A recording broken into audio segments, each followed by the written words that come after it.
There's so much I want to say, but I don't know where to start.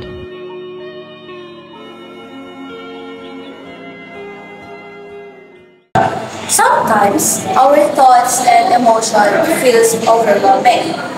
That's why understanding the mental self is important.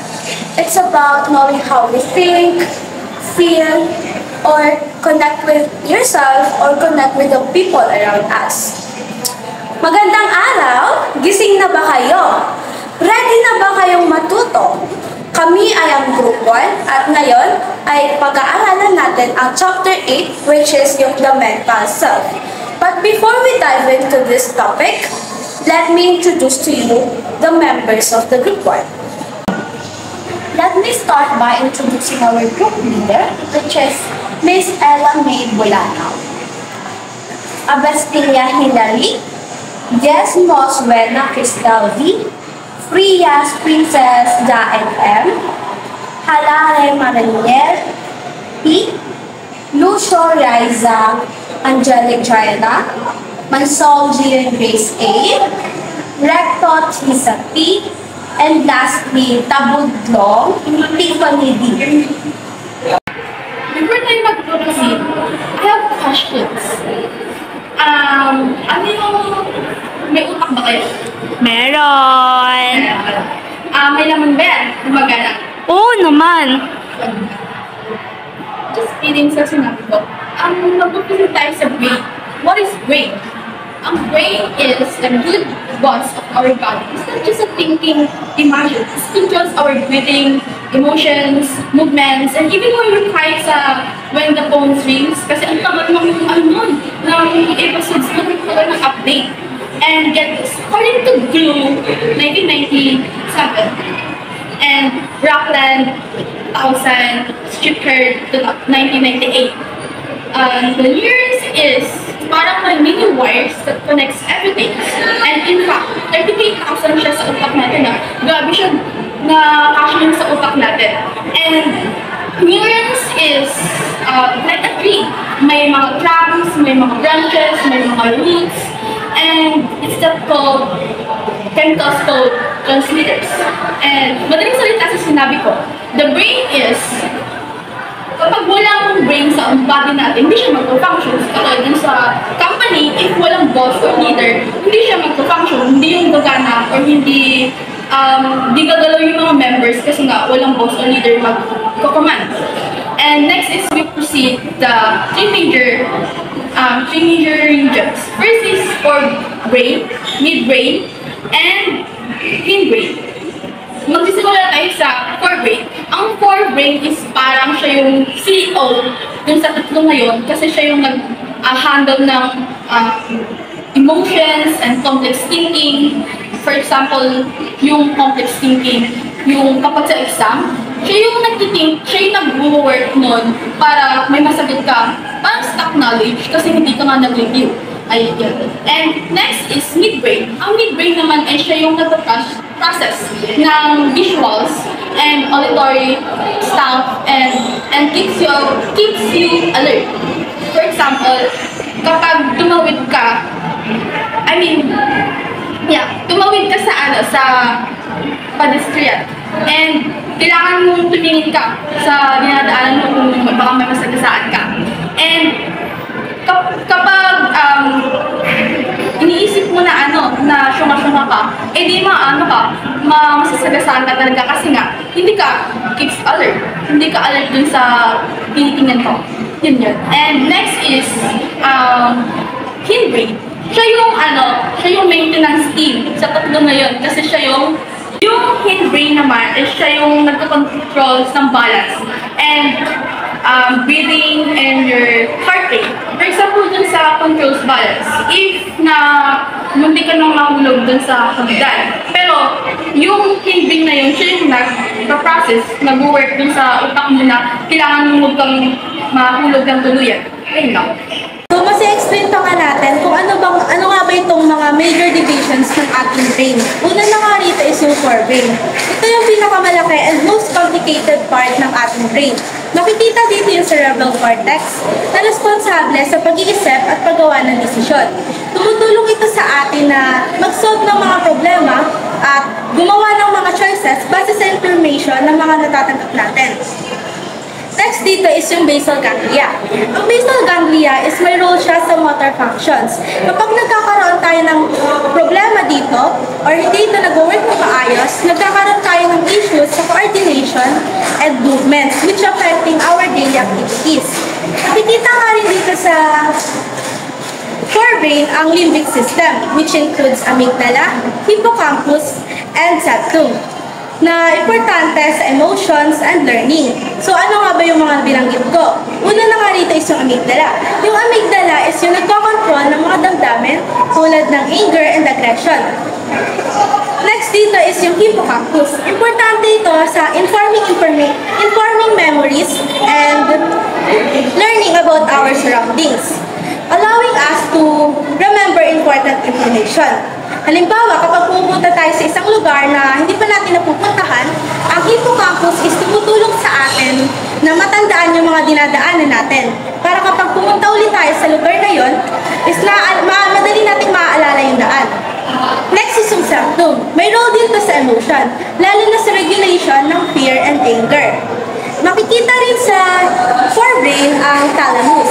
Ano nga yung thalamus? Ito yung tinuturing na communication hub ng ating brain. Kasi pinaka-main function nito is yung pag-process and pag-direct ng sensory information mula sa katawan papunta sa cerebral cortex. Halimbawa, kapag may nakikita tayo or may naririnig tayong tunog, ang makakatanggap ng signal na yon is yung thalamus. Ang hypothalamus naman is siya yung maliit na bahagi ng forebrain na nagko-control ng mga basic survival behaviors natin na halimbawa yung mga pagkain, pagtulog, and pag-inom. Kapag tayo nagugutom, ito ang nagpapadala ng signal sa ating katawan upang maghanap ng pagkain. Ganon din kapag tayo nauhaw. Ito ang nagtutulak sa atin upang uminom ng tubig. Meron din itong relation or connection sa stress response. Kasi kapag tayo nakakaramdam ng stress, ito ang nagpupush sa atin na maglabas ng hormones, which is nagpupush sa atin na mag-react sa mga ito, tulad ng pagtaas ng heart rate and blood pressure. Makikita sa mga pictures na ito yung mga term na binanggit ko kanina, tulad ng limbic system, septum, amygdala, cerebral cortex, basal ganglia, hypothalamus, and thalamus. So dito is pag-usapan naman natin is about midbrain. So midbrain is a small part of our brain that helps you move your eyes and coordinate with your bodies. So the important part of midbrain is all about reticular activating system or RAS. Dahil sa RAS, tumutulong ito sa iyo na manatiling gising, ibigay pansin at maging controlling yung mga bagay tulad ng iyong pagtibok ng puso at ang iyong paghinga. So, in mammals, the reticular activating system is crucial for consciousness. So, the reticular activating system, it regulates your alertness and help you to decision between sleep and wakefulness. So, example na lang dito is naglalaro kayo ng volleyball ng kaibigan mo. So, dahil sa RAS, is nakikita mo yung bola, yung papalapit sa iyo, sinusundan mo ito ng iyong mata. Dahil doon, tinutulungan tayo ng ating midbrain na subaybayan yung bola gamit ang ating kamay at kabutin ito. So, next is vital function. The RAS control your heartbeat, breathing, and other body functions that help you alert. So, example na lang dito is kunwari na pagkabulan ka sa laro mo. Tinitiyak ng iyong midbrain na gising ka at talento para makapaglaro ng kabulan. So, kinukontrol nito ang iyong paghinga, tibok ng puso para manatiling aktibo ka. So, next is attention and exams. The midbrain help you focus your attention and respond to stimulating your environment. It's like the on switch to your brain for your keeping alert and ready to react. So, example na lang dito is yung paglalaro paglalaro ng bola, ng volleyball. So dito, tinutulungan ka ng iyong midbrain na mag-focus sa bola, pagpansinin yung ibang bagay or maingay sa ating ibigay mo. So, i-discuss naman natin yung last division ng brain, which is hindbrain. Ito yung lower part ng brain na nakakonekta sa spinal cord. May mga term na under dito. Isa na nga nito yung medulla oblongata. Ang medulla oblongata is nagko-control siya ng mga vital functions na mahalaga para sa ating survival. Tulad na lang ng heart rate at digestion. Ito ang nagsasabi sa ating puso kung gaano ito kabilis dapat tumibok na mahalaga para sa pagsusupply ng dugo sa ating katawan. Ganon din sa digestion. Nakakatulong ito sa pagre-regulate kung paano gumagalaw ang pagkain sa tiyan at sa bituka natin. Bukod pa dito, nakakatulong ang medulla oblongata sa neural crossover. Napapadali niya ito. Ano nga ba yung neural crossover? Ang neural crossover is isang paraan kung paano pinoproseso ng utak natin ang mga information mula sa ating katawan. So, madaling salita, yung signal mula sa other side of our body is napupunta or napapadala sa opposite side of our brain. Halimbawa, kapag yung bagay na hinawakan natin, yung galaw na yon and sensation is dadaan siya sa medulla oblongata papunta sa opposite side of our brain. Ganun din, vice versa. Kapag yung isa namang kamay mo yung hinawak mo, ganun din, mapapadala siya sa opposite side of your brain. Ang purpose kasi neto is para makontrol natin yung mga galaw natin and mas maunawaan natin yung mga sensation mula sa both sides of our body. Next naman is yung pons. Ang pons naman is yung nagsisilbing tulay na nakakonekta sa iba't ibang parts ng our body na nagpapadala ng mga signal sa pagitan ng mga ito. Mahalaga ito para sa communication inside of our brain. Dahil nakakatulong ito sa mga parts na yun na mag-function together. And lastly is cerebellum. Sa cerebellum naman, ito is yung nagko-control ng mga balance natin, muscle tone, and coordination na tumutulong sa ating katawan o galaw na mas maging maayos and accurate. Halimbawa, kapag sumasakay tayo o nag-ride tayo ng bicycle, ang cerebellum is tumutulong sa atin na i-manage yung balance natin and yung mga galaw natin upang maiwasan na sumemplong tayo or bumagsak. Mabilis ka bang makalimot na kahit nag-aral ka naman kagabi pero pagdating sa exam wala kang maalala? O kaya kapag gusto mo siya makalimutan pero hindi mo siya makalimutan kasi hindi mo siya maalis sa iyong isipan? At next thing is something. Today we're gonna talk about remembering. Ito yung one of the most basic function of our brain. Ang alin? Ang pag-alala. Ang pag-alala isang crucial ito na bahagi sa ating pagkatao.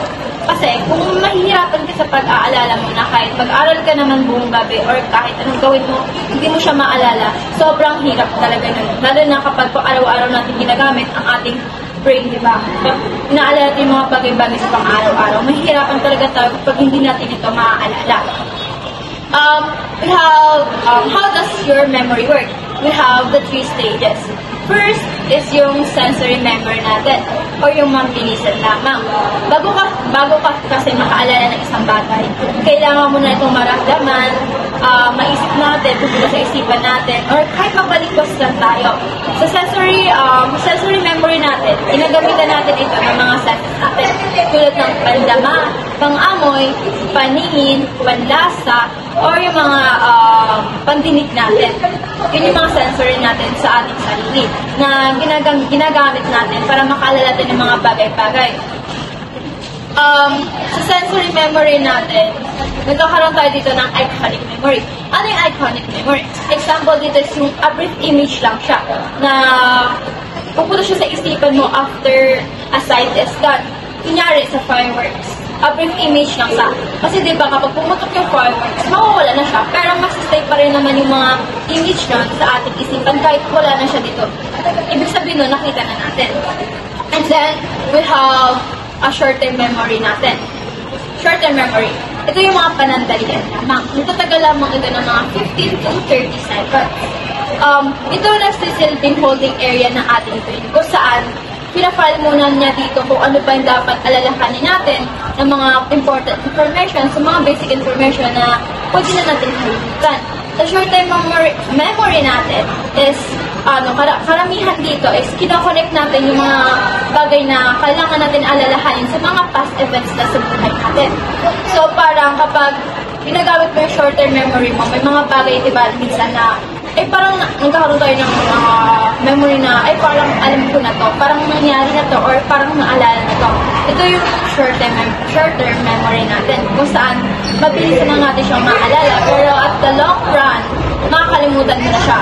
Unless, ulitin mo siya, parang maalala mo siya.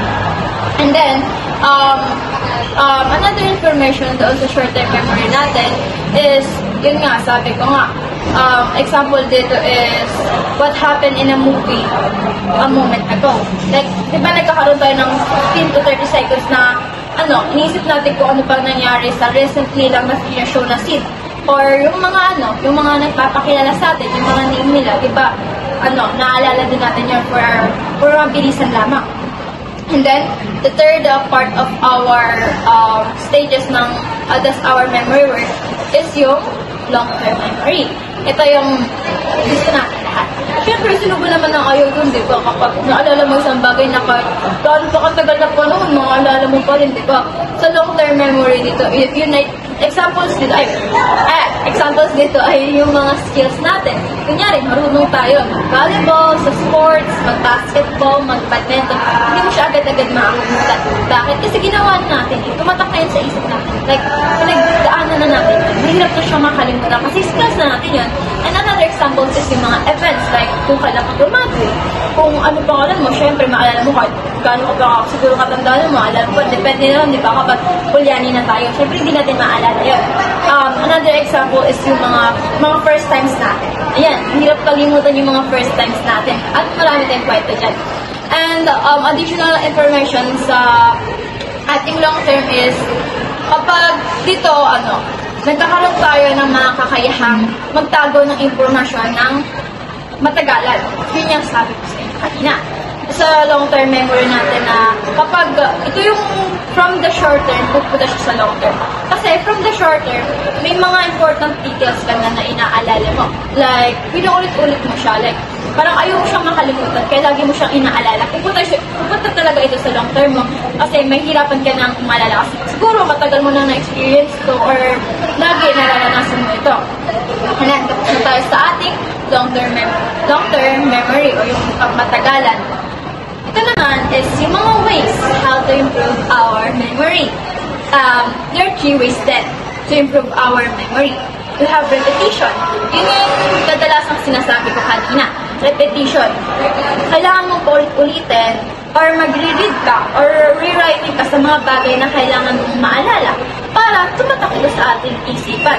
Ito yung minsan, ginagawa din natin, di ba, kapag nag-review tayo. Parang kapag nag-review tayo, malakas yung boses natin kasi gusto natin pumasok ito sa ating isipan.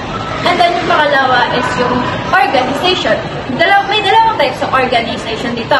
Yung paggawa ng ugnayan or ina-associates natin o yung pag-aayos or pagkakategorya. Dito naman sa association or paggawa ng ugnayan is parang kakunyari, bibili ka sa palengke ng ingredients ng lulutuin mo. Kapag nakalimutan mo kung ano yung mga ingredients na yun or nakalimutan mo kung ano yung bibilhin mo, syempre alalahanin mo kung ano yung lulutuin mo para maalala mo yung memorize mo or babalikan mo yung mga ingredients na kailangan mong gamitin para sa lulutuin mo. And then, yung pangalawa sa organizations is yung pag-aayos or pagkakategorya. Ayan, karamihan sa atin ginagamit ito. Kasi, kapag nag-review tayo, diba, karamihan sa atin nagsusulat, nag-print, diba naglalagay ito ng mga highlighter. Tapos nakabase pa yan kung gaano ka-importante yung details sa mga color ng highlighter natin. Dito, ginagamit natin yung pagkakategory kung ano ba yung dapat talagang alalahanin natin sa mga bagay na kahit hindi natin ulit-ulit kasi hindi naman siya importante. And then, last part ng how to improve your memory is meron tayong mnemonics. Yeah, mnemonics. Ito yung mga acronyms kung saan kinukuha natin ang mga unang letra ng bawat bagay o mga dapat tandaan. Ang sample dito is yung peg word method. Yung sa peg word method, dito gumagamit tayo ng mga numbers. Like, kunyari, nahihirapan kang mag-memorize ng mga words. Siyempre, papalitan mo siya ng mga number. Kunyari, may mga sentence na nagsisimula sa bang, siyempre, kapag makakalimutan mo, isipin mo, number 1, which is katulad ng ban, number 1. Ayan. Sa last part naman ng Three ways to improve our memory is yung mnemonics. Kung saan ginagamitan natin ito ng mga acronyms or kung saan kinukuha natin yung mga unang letra ng bawat word na aalalahan natin yung mga bagay na dapat natin tandaan. Sa mnemonics, dito pumapasok ang peg word method. Ano ba yung peg word method? Ang peg method ay gumagamit tayo ng mga number, kanta, rhymes na katugma or katunog ng mga inaaral natin. Kunyari, sa peg method is yung gugamit tayo ng numbers instead of word. Kunyari, kapag nahihirapan tayo mag-alala ng mga words, isipin natin kung ano yung mga katunog nilang number kasi mas madali talaga pag number. And kunyari, number 1 is bun, number 2 is cow, number 3 is tree, number 4 is floor. Siyempre, gagamitan natin ng numbers yan kasi mas mabilis siyang maaalala. And another examples dun sa mnemonics is yung mga rhymes and acronyms. Ito yung mga tinutugma natin yung mga hinahanap natin yung mga katugma, yung mga nalalaman natin ng mga information. Katulad ng kunyari, nakikinig tayo ng mga songs, ayan, katulad ng mga Taylor Swift songs, may mga lyrics doon, tapos meron din, parang kaparehas doon siya sa nire-review natin. Siyempre, mas pipiliin natin yun sa Taylor Swift. Kaya kapag nakakapasa tayo ng parang definition niya, parang maalala natin na, ay, parang part ito ng Taylor Swift lyrics. Sa pamamagitan na yun, makakaalala na tayo. So yung next naman is about problem solving. Imagine this, you are faced with a challenge or a problem, a deadline, a relationship, or kung anumang problema yan. Paano mo siya masusolusyonan or how will you react? Problem solving is not about finding answers. It's about using your critical thinking and acknowledging your emotional part. So there are two attitudes of problem solving, the reactive and the proactive approach. Reactive approach, ito yung kapag once na naka-encounter ka ng problem or ng issue, biniblame mo siya sa ibang tao. For example, nag-away kayo ng kaibigan mo. And instead of fixing it, nagsisihan kayo kung sino yung may mali or sino yung nauna. So ang ending, lumala na tuloy yung away nyo. While yung proactive approach naman is kontra siya kay reactive kasi you find solution or gumawa ka ng way to solve that issue. For example, yung wait lang. Paano na yung for example, yung kanina, instead na magsisend kayo kung sino ba yung may mali, ang ginawa nyo, nag-usap kayo, nag-ayos kayo, or gumawa, example. For example, yung kanina, yung sinabi ko, instead na magsisend kayo ng kaibigan mo, nag-usap kayo. The two of you take the blame and alam niyo naman sa sarili niyo na may mistake din kayo pa rin. Here's a 5-step solution framework called PROCA. Problem, objective, alternatives, consequences, and trade-offs. Problem. Alamin ang problema. For example, problema ka dahil ang dami ng pimples, dry yung skin mo, tapos ang laki ka ng eyebags mo. Objective, what do you want to achieve? Gusto mong maging clear skin, mawala yung mga pimples mo, maging blooming ka. Alternatives, find options. Hahanap ka ng option na ano ng problema mo, solusyon. Pwede kang manood sa YouTube or sa Facebook ng kung ano ba yung mga proven and tested ng mga skincare na gumana sa kanila. At pangalawa, pwede ka naman magpa-derma. Consequences, analyze each choice. Sa pagpapaderma, dapat financially stable ka kasi mahal talaga ang magpaderma. Sa panonood mo naman ng mga proven and tested ng mga videos, dapat kung ano yung skin type mo, ganun din sa kanila para maganda yung kalabasan. Trade-offs. Pick the best balance. Kumain ka ng gulay at prutas, uminom ng tubig at huwag pagpuyat. Plus, pumili ng skincare na naaayon sa skin type mo. At kapag naging skincare ka, syempre, hindi ka dapat nagpupuyat. Improving creativity. Creativity arises from engaging in the rationalized brain functions. So ano nga ba ang creativity? Creativity happens kapag nag-iisip tayo ng new ideas or insight or nag-iisip tayo ng other ways para magawa yung isang bagay. By that is nagiging productive or yung brain functions natin is more on nagre-refresh siya. So, kapag nakakaisip tayo ng new ideas or perspective, yung goal nito is to keep the mind flexible and open new ideas. So, pwedeng mag-lead to mas ma-increase yung productivity, innovation, and personal fulfillment natin as an individual. So, sa totoo lang, the more we expose ourselves sa kung paano yung way of thinking natin, is doon mas na-unlock natin yung creative potential natin as an individual. For example, sa atin, as a student, we know our responsibility when it comes to project, task, or seminar man yan.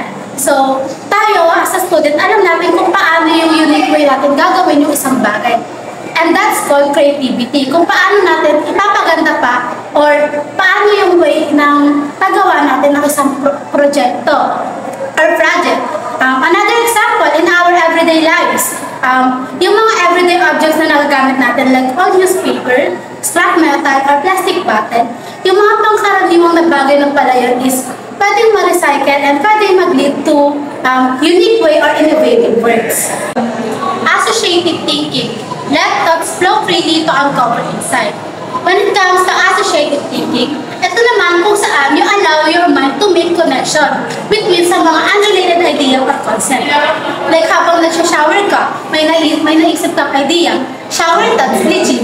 So, by letting thoughts flow freely and not immediately censoring or judging them, ikaw is nag-open up ka ng potential to discover and uncover insight, patterns, or solution na possible na hindi mo pa na-discover before.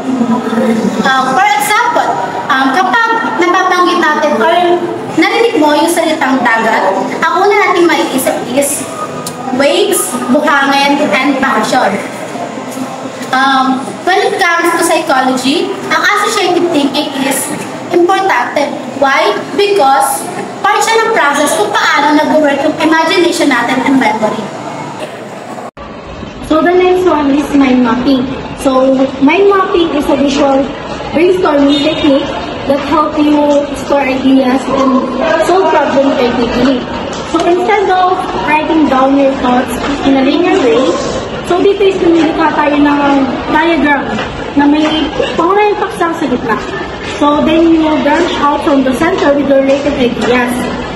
Sa pagbuo ng mind mapping, you can map knowledge in a way na makakatulong sa'yo to be a better understand to retain information. Mind mapping helps you think, collect knowledge, remember, create ideas. Most likely it will make you better thinker. Going to talk about Gardner's theory of multiple intelligences. You may be used to thinking na tayo ay meron lang isang intelligences as one thing, but what if you're smug in different ways? That's what Dr. Howard Gardner proposed. Instead of one intelligence, Gardner identified 8 different traits of mind or intelligences. Howard Gardner, nag-gaham siya ng multiple theory of multiple intelligences. He believes na there are 8 different ways people are smart. Una na rito ang verbal linguistic intelligence. Ito naman yung mga good with words. People with strong verbal linguistic intelligence, sila nag-excel sa reading, writing, and telling stories. They might also be good at learning new languages. Isipin nyo sila magaling kumuha ng poets, writers, and captivating storytellers. Pangalawa dito ang logical, mathematical intelligence. Ito yung mga usually na naisip natin ng matalino, sila yung mga tinatawag ng book smarts. Being good at solving problems and working with numbers. Kung ikaw magaling sa math, logic, puzzles, and understanding patterns, you probably have high logical mathematical intelligence. Na-enjoy mo siguro ang pag-organize ng things, reading graphs, and using critical thinking. Example natin mga scientists and mathematicians. Pangatlo, visual spatial intelligence. Ikaw naman ay magaling mag-picture ng sa mind mo or mag-imagine, find your way through a maze or are great at reading maps, you like to have strong visual spatial intelligence. It's about being able to visualize and think in 3 dimensions. Example natin mga architects, designers, or artists. Pang-apat, bodily kinesthetic intelligence. This is using your body skillfully, coordinated, and good at moving your body. Example natin mga dancers, athletes, and actors. Bodily kinesthetic intelligence, yung mga galing mag-control and skill with physical movement. Panlima, musical intelligence. Can you pick up a melody quickly, play an instrument, or even just tap your foot to the beat? That's musical intelligence. It's about understanding and creating music through rhythm, tones, and pitches. This is being talented with music such as composing, singing, or playing instruments. Pang-anim, interpersonal intelligence. This is all about understanding others. Magaling ka umunawa ng ibang tao and makakonect sa kanila. If you can easily read someone's mood, know how to motivate them, and are a natural leader, you'll likely have a high interpersonal intelligence. Teachers and leaders often have this. Pang-pito, interpersonal intelligence. Ito naman yung understanding yourself well, kabaliktaran na pang-anim. Well, it's knowing your strengths, weakness, and understanding your feelings and thoughts. People with high interpersonal intelligence are in tune with their emotions and control their thoughts and actions. Pang-walo, naturalistic intelligence. Do you love being in nature? Are you fascinated by plants, animals, and the natural world? Naturalistic intelligence is all about recognizing and understanding patterns in nature. Example nito yung mga biologists, gardeners, farmers, and animal lovers. People with high naturalistic intelligence sila yung mga interested in nurturing, exploring, and learning about the environment and other species. They also said to be sensitive pag may nagbago sa kanilang environment kahit maliit lang yan, which help them find patterns and relationship with nature. Bakit nga ba importante na ma-understand natin yung Gardner's theory? Na help tayo na ito para ma-appreciate in different types of intelligences. It reminds us that everyone has their own unique strengths and talents. Instead of focusing on one intelligence, we can embrace the diversity of ways people learn and excel. Now, natapos na tayo sa Gardner's 8 frames of mind, we can now move on to social cognition. Adolescents like us often experience egocentrism. So, what is egocentrism? Ang egocentrism is a feeling that you think about yourself too much to the point na nahihirapan ka na mag-consider ng ibang taong perspective. Yung motto na perfectly aligned with this is the me, myself, and I. They assume that everyone thinks or sees the same way they do. Now, sa social cognition, we have two kinds. We have imaginary audience and personal fable. Ang imaginary audience, it is a feeling that you think everyone is watching you. For example, you are worried na lahat ng tao na nakapaligid sa'yo is napapansin yung pimple mo. Now, personal fable. Ang personal fable, it is a feeling that you think that you are super unique, that you think that you are super invisible. For example, is that your mother won't understand your heartbreak. Now, let's move on to perspective taking. By understanding people's perspective and considering it will help you to build a better relationships and friendship. For example is that, ikaw ang leader sa grupo nyo. Example lang. Now, you saw your friends or your teamwork struggling. Now, by acknowledging your teamwork struggles and helping them, you will make your group work improve. Your teamwork will improve. Now, by doing just that, you obtain the perspective taking now. But before we end this discussion, we have a big takeaway for you guys. Now, ang brain is super powerful, diba? It shapes how we remember, think, create, and connect with people around us, just like what I said in the introduction. And by doing that and by managing your brain and kung paano mo ma-handle yung brain mo can help you level up in life. Now, hindi lang dapat yun yung inaaral mo sa discussion na to. May mga things din na dapat mong aralin like grow up problem solving na pwede mong i-apply sa buhay mo. Yung problem solving kasi, di ba? It will help you to make a smarter decision. Memory aids. It will help you to study effectively. Creative thinking or creative strategies by thinking outside of the box will help you to improve your associative thinking. Now, the most important takeaway you should have is being self-aware and keep growing mentally. Kasi kapag meron ka ng mga ito, yung sarili mo is magiging better pa kung anong meron ka ngayon. Now, that's it everyone. That's the ending of the discussion. But before we end this video presentation, our leader, which is Miss Ella Bulatao, will announce something regarding about the quiz. About the quiz po, pakisagot na lang siya sa yellow pad 1/2 lengthwise and 1 to 10 siya. So yung 1 to 5 is identification, 6 to 10 is enumeration. Deadline niya is by Sunday. Sunday lang talaga and no more additional schedule na. Doon na kami mga